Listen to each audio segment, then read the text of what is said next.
അപ്പോൾ ഇന്നത്തെ videos full സംസാരിച്ചോ? നമ്മളിത് അടുത്ത വീശലിന് പോവാണ്. നമ്മൾ നേരത്തെ വെച്ചത് ഇവിടെയാണ്. അപ്പം അതിനെ വിട്ട് കുറച്ച് കയറ്റി വീശാനുള്ള പ്ലാൻ കേട്ടോ.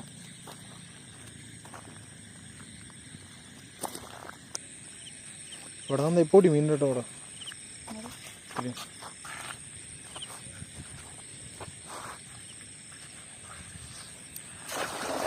ഓക്കെ, നമ്മൾ അടിപൊളിയായിട്ട് ഫുള്ളായി വരുന്നുണ്ട്.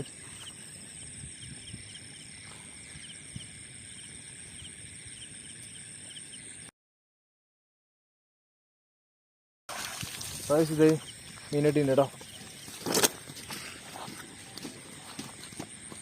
എടാ ഇത് രോഹുലല്ലോ. ഇത് ടൂളി ഏയ് ഇത് രോഹുല തൂളി.